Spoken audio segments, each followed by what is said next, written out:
मुल्क की दूसरी मेजोरिटी कभी कबूल नहीं करेगी। और मान्यवर, यहाँ एक सदस्य ने तो कह दिया, माइनॉरिटी इस कानून को स्वीकार नहीं करेगी। क्या धमकाना चाहते हो भाई? संसद का कानून है, सबको स्वीकार करना पड़ेगा। जब अगर कोई चीज इस तरीके के सामने आई गई है, ठीक है, संसद तुम्हारी है तो सड़क हमारी, और संवैधानिक शाहीन बाग बनाएंगे, दूसरा शाहीन बाग बनाएंगे। मुझे अच्छा लगा कि शाहीन बाग का डर आपके दिलों में आज तक है। सर डरवर कुछ नहीं है क्या? कौन सा क्या उखाड़ लिया आपने शाहीन बाग बना के? डरवर कुछ नहीं है, छोड़ दीजिए, छोड़ दीजिए। शाहीन बाग बना के क्या उखाड़ लिया आप लोगों ने? सुनिए, ये देश में ना कानून का राज है, और कानून के राज में मैं आप लोगों से या किसी से डरता वरता नहीं हूँ, और किसी को डराइए मैं, किस डर डराइए? मुद्दे पर बात करेंगे तो मौका दूंगा, नहीं तो छींकू पहना दूंगा मुंह पे। बोलिए। 5 शादियां करेंगे और महिला को गुजारा भत्ता नहीं देंगे, इसलिए मैंने अशोक जी मुझे बोलने का मौका दीजिए। धमकी देंगे, उसके बाद देश की अदालत में धमकी देंगे, ये सब इस देश में नहीं चलेगा। देखो अब मैं क्या करता हूँ। देखिए, ऐसा है कि ये डिबेट तो संसद में भी चल रही है, लंबी चल रही है, कल भी चली, आज भी चली। अब आप बिल के प्रावधानों को लेकर कितने पर्चे फाड़ते रहे, ये कहते रहे कि ये बिल नाजायज है, ये बिल ये लोकतांत्रिक तरीके से, डेमोक्रेटिक तरीके से, संवैधानिक व्यवस्था से ये बिल जो है कानून बनने जा रहा है। अब आप कुछ भी करिए, उसमें कोई फर्क नहीं पड़ने वाला। आपका फिर से कह रहा हूं, आप सुप्रीम कोर्ट जाएंगे, स्वागत है, उसका कोई दिक्कत नहीं। लेकिन मेरा आज का मूल सवाल क्या है, उस पर आना चाहता हूं। और मूल सवाल यह है कि क्या कोर्ट जाने के अलावा भी विपक्ष की कोई और तैयारी है? और मैं ऐसा क्यों कह रहा हूं, क्योंकि मैं आऊंगा अभी तारिक खान साहब, लेकिन जरा मैं आपको एक बयान सुनवा देता हूं। ये समाजवादी पार्टी के सांसद का बयान है जो उन्होंने कल लोकसभा में दिया। हालांकि गृह मंत्री अमित शाह ने इसका जवाब जरूर दिया, लेकिन मैं सवाल उठाना चाहता हूं कि आप जो है डेमोक्रेटिक तरीके संविधान की बात करते हैं, और डेमोक्रेटिक तरीके से, संवैधानिक तरीके से कोई कानून बनता है, कोई बिल कानून बनता है, तो उसको लेकर आप इस तरह की बयानबाजी करते हैं, फिर आप संविधान की कॉपी लेकर घूमते हैं। इनमें बड़ा विरोधाभास है। जरा बयान सुनवाइए समाजवादी पार्टी के सांसद नदवी साहब का। आज हमारे ऐवान के सामने जो वक्फ तरमीम बिल पेश किया गया है, ये न सिर्फ हमारे बुनियादी हुकूक की खिलाफ वर्जी है, बल्कि राइट टू इक्वलिटी के भी साफ खिलाफ है। इसको सदर मोहतरम मुल्क की दूसरी मेजोरिटी कभी कबूल नहीं करेगी। और मान्यवर, यहाँ एक सदस्य ने तो कह दिया, माइनॉरिटी इस कानून को स्वीकार नहीं करेगी। क्या धमकाना चाहते हो भाई? संसद का कानून है, सबको स्वीकार करना पड़ेगा। कैसे बोल सकते हैं कोई हम कानून को स्वीकार नहीं करेंगे? ये कानून भारत सरकार का है, हर एक पर बंधन करता होगा, और इसको स्वीकार करना पड़ेगा। बात तो सही है। तारिक खान, ये संसद में धमकी क्यों भाई? कानून बनाने का अधिकार सरकार के पास है, उनके पास बहुमत है, वो उसको पास भी कर सकते हैं, मगर आप विरोध करने का अधिकार तो छीन नहीं सकते। चंपारण सत्याग्रह से लेकर और क्विट इंडिया मूवमेंट चलाने वाला विरोध करिए ना। नहीं, तारिक खान, विरोध करने का मैं सुनिए ना, मैंने आपको पहले नहीं रोका। एक मिनट मेरी बात सुनिए, मेरा सवाल समझ लीजिए। मेरा सवाल, मैंने आपको पहले नहीं रोका था, मैं फिर से कह रहा हूं, विरोध करने का अधिकार आपके पास। आप पूरे 5 साल संसद में गाली पट्टी बांध कर जाइए, कौन रोकता है? आप पूरे 5 साल वक्त को हड़प लिया, वो प्ले कार्ड लेकर घूमे, कौन रोकता है? कौन रोक रहा है आपको? आप सुप्रीम कोर्ट जाए, कौन रोक रहा है? लेकिन नहीं स्वीकार करेंगे, ये कहने का क्या मतलब होता है? या धमकी, ये देश को धमकी दे रहे हैं कि नहीं स्वीकार करेंगे? कैसे नहीं स्वीकार करेंगे देश का कानून?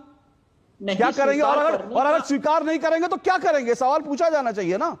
बिल्कुल बिल्कुल, जिस तरीके से इनके फोरफादर ने हिंदू कोड बिल का विरोध किया था और जबरदस्त किस्म से किया था, वो भी कानून बन गया था, लेकिन तब भी उसका विरोध किया। तो इसमें भारतीयता नहीं है। जब महिलाओं को अधिकार मिल रहा था, तब कौन सा आप तब नहीं कहा गया था कि ये कानून बन गया, अब आप इसका विरोध नहीं कर सकते? इन्हीं के राइट विंगर्स उसका विरोध कर रहे थे। लेकिन फिर भी मैं कह रहा हूं, किसी भी तरीके सुप्रीम कोर्ट का रास्ता खाली है, ये एक विरोध का तरीका है। सांकेतिक आर्टिकल 19(1) भी आपको सारी तरीके की जो भी शांतिपूर्ण तरीके के प्रदर्शन है उसकी इजाजत देती है। जो देश आंदोलन से आजादी पाया हो, वहां पर अगर किसी तरीके के आंदोलन को ये कहा जाए कि ये देश के विरोध में होगा, ये बिल्कुल गलत है। वो अपने फंडामेंटल राइट को एक्सरसाइज करते हुए सुप्रीम कोर्ट भी जाएंगे और उसका भैया विरोध भी सुनिए ना, करेंगे। मैं फिर से मैं आगे बढ़ूंगा। आपके फंडामेंटल जो राइट हैं वो हैं, लेकिन मैं फिर से कह रहा हूं ये धमकी वमकी जो किसी को नहीं देनी चाहिए, क्योंकि ये वो दौर गया जब आप देश को धमकी देकर चलाते थे, वो दौर गया। और वैसे ये सांसद महोदय का ट्रैक रिकॉर्ड थोड़ा सा बता देता हूं, वो इसलिए जरूरी है क्योंकि इन्होंने संसद में खड़े होकर ये धमकाया कि कानून नहीं मानेंगे। इन सांसद महोदय का ट्रैक रिकॉर्ड देश को जानना चाहिए। मुहिबुल्लाह नदवी ये जो है ये इमाम है वैसे तो संसद पार्लियामेंट की जो मस्जिद है वहां पर पार्लियामेंट स्ट्रीट में, वहां के इमाम है, लेकिन इनका ट्रैक रिकॉर्ड क्या है? इनका ट्रैक रिकॉर्ड यह है कि इन्होंने शायद 4 या 5 शादियां की हैं। तो इनको किस किस तरह के अधिकारों की जरूरत है? और वो भी ठीक है, आप 4-4, 5-5 शादियां कर लेते हैं, कोई बात नहीं, चलो आपकी मर्जी है, आपका निजी मामला है। लेकिन इनकी पत्नी ने गुजारा भत्ता नहीं दिया था, 10,000 रुपए गुजारा भत्ता नहीं दिया था इन्होंने अपनी पत्नी को। और उसके बाद मेरठ की कोर्ट ने आदेश दिया था इनकी संपत्ति को कुर्क करके दीजिए, क्योंकि जब पत्नी और बच्चे, छोटे बच्चा पत्नी 5,30,000 रुपए गुजारा भत्ता नहीं दिया था, और तब जो है मेरठ की कोर्ट ने कहा उनको गुजारा भत्ता दीजिए। और इनका एक और बड़ा वीडियो वायरल है मुहिबुल्लाह नदवी साहब का, 2024 के लोकसभा चुनाव में जब इनको उम्मीदवार बनाया गया था। वैसे तो ये संविधान की बात करते हैं और लेकिन जब बाबा साहब भीमराव अंबेडकर की प्रतिमा पर माल्यार्पण करने के लिए गए एक जगह, तो वहां इन्होंने बाबा साहब भीमराव अंबेडकर की प्रतिमा पर माल्यार्पण नहीं किया। कहा मेरा धर्म मुझे इजाजत नहीं देता कि मैं बाबा साहब भीमराव अंबेडकर की प्रतिमा पर माल्यार्पण करूं। और ये सांसद, ठीक है देश की जनता ने सांसद बनाया, अच्छी बात है, लेकिन कम से कम सांसद बने तो देश का कानून स्वीकार कर लो। बाबा साहब को तो स्वीकार नहीं किया था, लेकिन देश का कानून स्वीकार कर लो, देश की संसद को स्वीकार कर लो और देश के संविधान को स्वीकार कर लो। इतना तो कर लो कम से कम सांसद बनने के बाद। लेकिन नहीं, तेवर देखिए, नहीं मानेंगे। क्या बात कर रहे हैं? आपको सब कुछ कहने का अधिकार, लेकिन उनकी शादी की बात की आपने, ये पर्सनल मैटर है। फिर देश के प्रधानमंत्री की भी बात करूंगा मैं, तब आप बिल्कुल कह देंगे कि ये सर मैंने कोर्ट के संदर्भ में सवाल उठाया, मैंने कोर्ट के, सुनिए वो तो आप करते रहते हैं, आप लोगों के पास कुछ होता नहीं।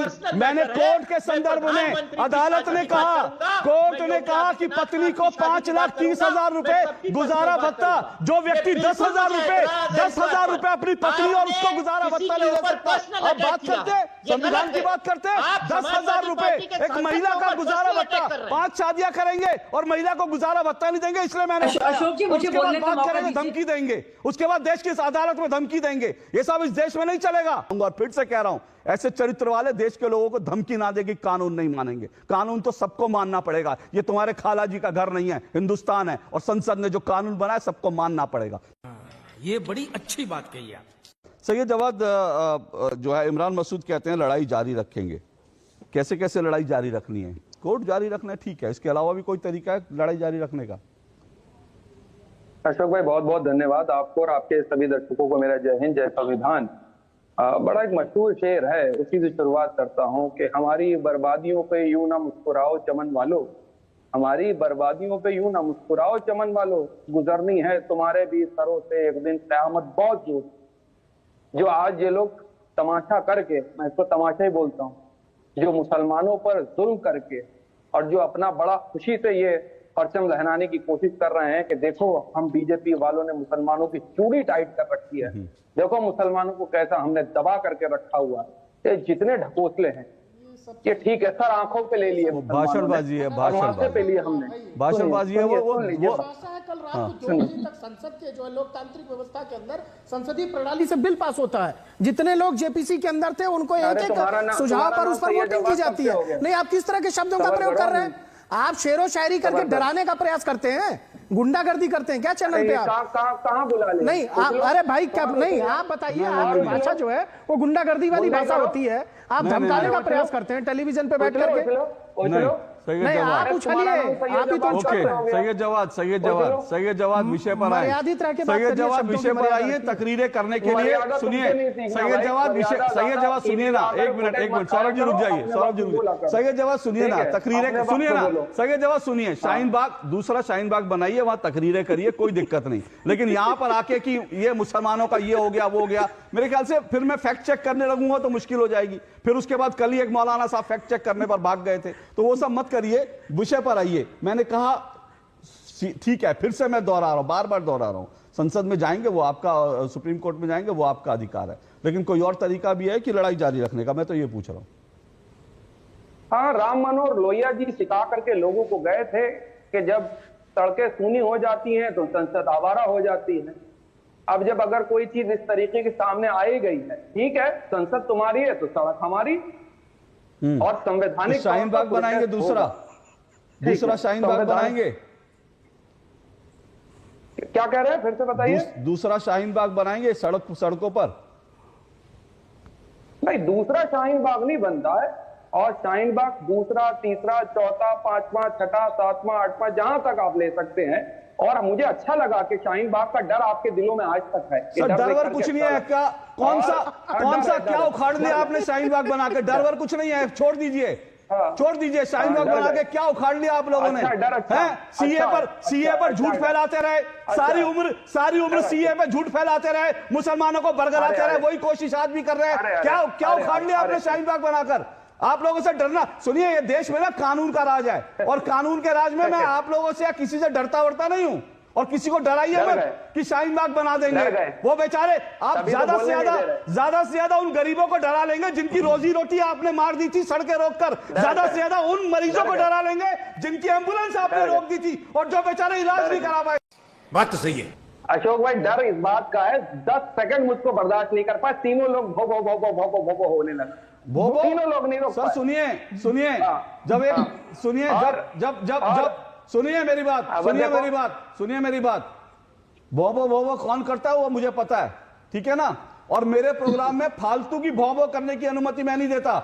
एक आता है छीकू, वो भोबो करने वालों का मुंह पे डाल दिया जाता है। वो आप देखते हो जब भोबो करने वाले को घुमाते हैं ना सड़क पे, तो एक छीकू भी आता है। मैं अपने 2 टूक में छीकू रखता हूं, छीकू जो भोबो करता है उसको छीकू पहना देता हूं। मुद्दे पर आइए, मुद्दे पर बात करेंगे तो मौका दूंगा, नहीं तो छीकू पहना दूंगा मुंह पे। मजा आया, और मैं ये जो मजा है